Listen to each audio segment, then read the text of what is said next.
السلام عليكم ورحمة الله وبركاته. اللهم صل وسلم وزد وبارك على سيدنا محمد وعلى اله وصحبه وسلم. يا رب بس كلكم الكلمة ما تكونوا تردش بخير برضه وانتم ليه؟ بتشوفوني النهارده في فيديو. النهارده ان شاء الله هنعمل البيتزا. اول حاجة هبدأ بيها العجينة. لا أنا عايزة أدوق ده برضه. عبارة عن الخض اللي بيطلع من اللبن. ما اجي اعمل الجبنة القريش، ما برضاش ارميه. ده عبارة عن بروتين مفيد جدا. هاخد منه 3 كوبايات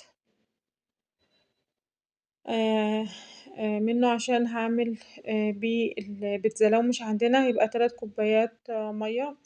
حطيت قطعتين من الخميرة البيرة، نص معلقة من الملح ومعلقتين من السكر، وهدوبهم كويس مع بعض. الخض اللي بيطلع من الجبنة أنا بخزنه في الفريزر، وما أجي أعمل أي معجنات بستعمله فيه، بس الأغلبية البيتزا. لو مش عندنا يبقى هنستعمل مكان الخض 3 كوبايات من المية. هازود على الخليط ده كيلو من الدقيق المنخول، وأقلبه الأول بالمعلقة الخشب. وهبدأ أحطه في العجان يتعجن كويس. طبعا البيتزا من العجان لازم تتعجن كويس، وما تبقاش عجينتها لا مرقة ولا جامدة قوي. وبعد ما اتعجنت شايفين العجينة ناعمة جدا، بزود كوباية نص كوباية من زيت الزيتون، بيخلي عجينة البيتزا طرية جدا وهشة. زيت الزيتون مهم جدا في عجينة البيتزا. هتلاقوا بقى ان العجينة بتبدأ تفصل، وبعدين بنسيبها لحد ما تلم تاني، سواء بايدينا او في العجان، وبلفها بستريتش واسيبها حوالي ساعة تخمر. هعمل بعد كده صلصة البيتزا. ده عبارة عن نص كيلو من الطماطم، هزود 5 فصوص توم، هزود 2 حبة بصل. تعتبر بصل وسط أو صغير. 5 فصوص من التوم، وحوالي 4 قرون من الفلفل. وهزود نص كوباية مية، وهسيبه على البوتاجاز لحد ما يستوي وما يبقاش فيه أي سوائل خالص، وكل حاجة فيه تستوي. بغطي الحلة كويس، وبعدين هجيبه واحطه في برطمان، وهضربه بالهاند بلندر لحد ما يبقى القوام بتاعه ناعم. زي ما احنا شايفين كده مفيش اي سوائل في الحل خالص، وكل حاجة مستوية كويسة. هزود نص معلقة من الملح. المفروض كنت زودت الملح ده على الخليط ده على البوتاجاز. وهزود معلقة من البهارات المجففة. ده عبارة عن روزماري، ريحان، توم باودر. يعني فيها كل البهارات المجففة أو زعتر اللي هتنفعنا في البيتزا، وهتدي للبيتزا طعم جميل جدا. ده عبارة عن بهارات فراخ باب الشام. وهبدأ أضرب كل المكونات مع بعض. ممكن نزود الملح والبهارات على البوتاجاز واحنا بنعمل الصلصة، أو تحطوها زي كده. هزود معلقة من زيت الزيتون على صلصة البيتزا. ال الصلصة ديّة باسيبها تبرد، ما باحطهاش على العجينة وهي سخنة، عشان العجينة معانا ما يعني تحت الصلصة كده ما تبقاش معجنة. باسيبها تبرد، وبعدين معلقة زيت الزيتون دي بتنشف الصلصة، فبتخليها عبارة عن طبقات كده. البيتزا يعني طبقة العجين، طبقة الصلصة، الطُب اللي عليها، ما فيش أي حاجة بتبقى فيها معجنة أبدًا. بعد كده جبت صدر فرخة من التفريزات اللي كنت مفرزاها معاكم في أول شهر 9. ما شاء الله دخل عليا شهر 10 ولسه باسحب وباجر منها. أنصح أي حد بالتفريزات الشهرية، هتنفعكوا جدا وهتوفر معاكوا وقت ومجهود. وكمان هتحسوا ان انتوا بتاكلوا فراخ ولحمة طول الشهر.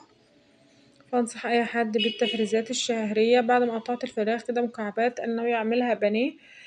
وهبشر عليها بصلة عشان تتبل كده وتبقى طعمها كويس.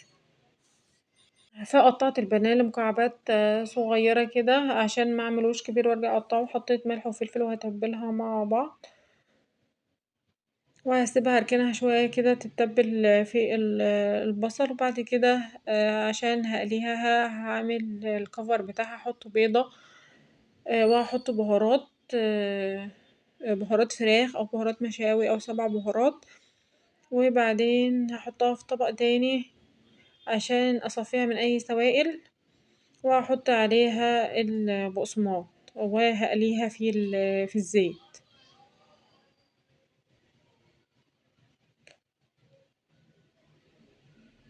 زي ما إحنا شايفين كده باوزعها في الطاسة عشان أقليها.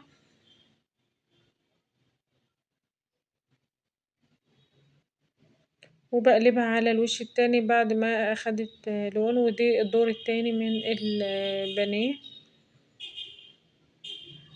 بقلبها كده بتاخد وش على الناحية دي بصراحة الطريقة ديت أحسن من الفراخ مثلا اللي هو مسلوقة متشوحة وبعدين بتخش الفرن بتبقى بتنشف في الفرن أوي، فالطريقة دي عجبتني جدا وحبيت أعملها وأجربها.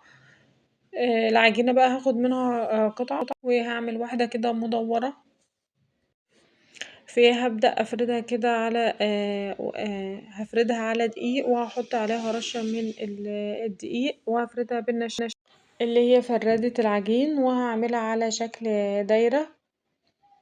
هجيب صينية وادهنها مسحة من السمنة، بلاش زيت عشان الزيت بيتحرق داخل الفرن، وهرش على السمنة دقيق وهرجع انفضه كويس وهحط عليها عجينة البيتزا. بالطريقة ديت عمر ما البيتزا هتلزق مننا ابدا في الصينية، وهنطلعها بكل سهولة وانا هوريهالكوا دلوقتي في الفيديو. بعد كده بخرمها بالشوكة لو احنا عايزين ان البيتزا تبقى بتاعتنا رفيعة مش سميكة، وهبدأ احط عليها طبقة من صوص البيتزا. شايفينه متماسك كده وجميل، و بدهن كل الأطراف وكل حاجة بصوص البيتزا عشان كل حاجة تبقى متطعمة. وابدأ احط قطع كده من البانيه على صوص البيتزا. بعد كده اقطع شرايح فلفل اخضر،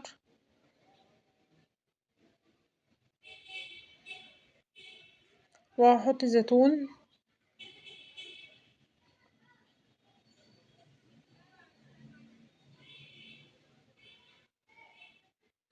وهرش بقى في الاخر الجبنة الموتزاريلا.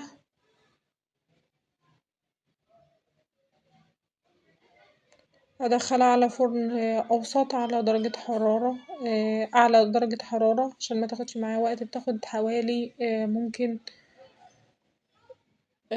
من 10 ل12 دقيقة في الفرن.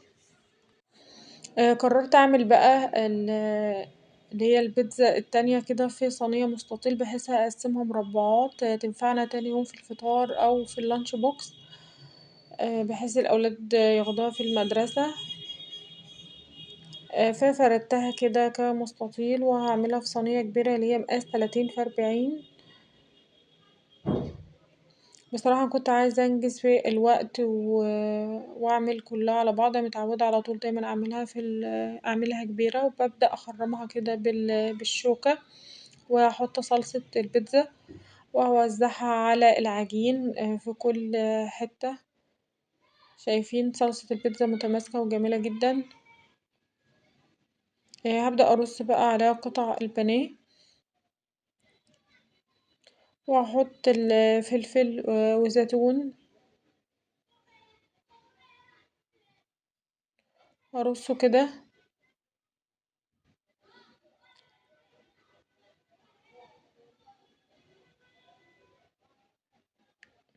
قلت هزود بقى عليها طماطم. الصينية دي كلها خدت واحدة طماطم بس، فزودت عليها كلها طماطم كده، وهبدأ احط عليها الجبنة موتزاريلا. وقلت بقى انا هحط الجبنة يعني مش على القطع البانيه، عايزة قطع البانيه تكون ظاهرة، فهحطها بين قطع البانيه كده زي اللي بنشتريها من برا. على فكرة برا ساعات بيرصوا طبقة الموتزاريلا ويدخلوها الفرن، وبعدين بعد ما تطلع بيحطوا قطع البانيه، فممكن تعملوا كده او كده. بصراحة الفراخ كانت جميلة اوي منشفتش ابدا في الفرن. والطريقة دي عجبتني جدا عن الفراخ المسلوقة او الفراخ المتشوحة على البوتاجاز. اخر واحدة بقى قلت هعملها مدورة،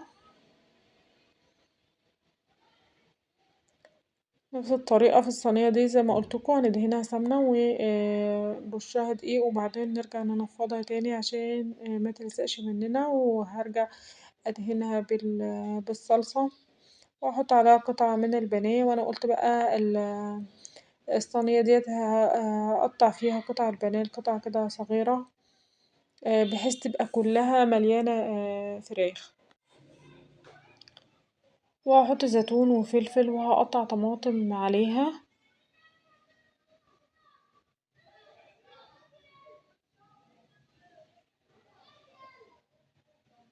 دي خدت وحدة طماطم، الصينية كلها خدت وحدة طماطم بس فيعتبر استعملنا 2 حبة من الطماطم وحوالي قرن فلفل أخضر. هبدأ أرص بقى الجبنة عليها.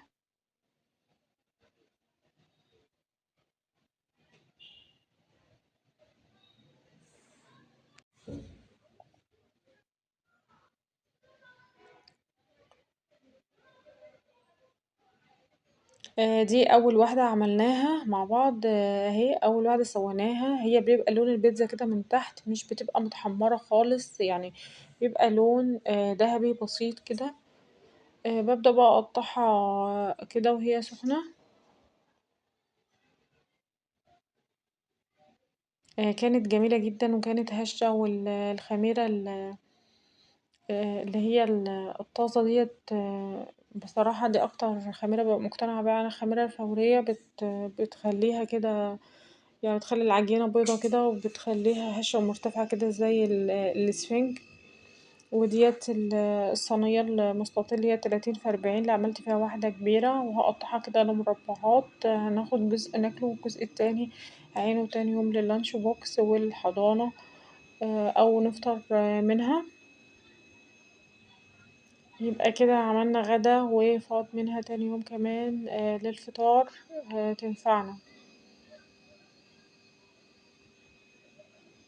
المفروض إن أنا بافتح كده بالسكينة.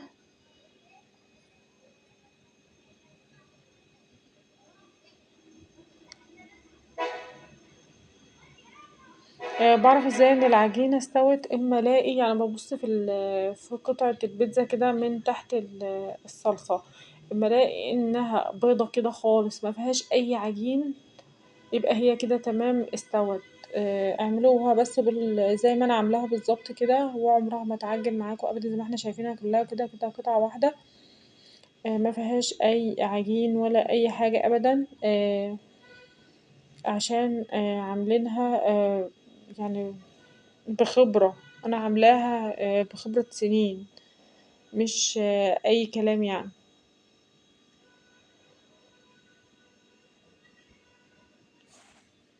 وانتوا لو جربتوها تعملوها في البيت مش هتشتروها تاني من برا أبدا، شايفين العجينة عاملة ازاي، العجينة روعة. ديّة القطع اللي فاضت من الصينية المستطيل بعد ما أكلنا منها في الغدا، هابدأ آخد اللي فاض منها دوّة وهاحطه في الlunch box وهاعينه في الفريزر لتاني يوم عشان تفضل صابحة كده وطرية. برضه لو فاض منكوا كميات ممكن تعينوها في الفريزر في علبة محكمة الغلق وساعة التسخين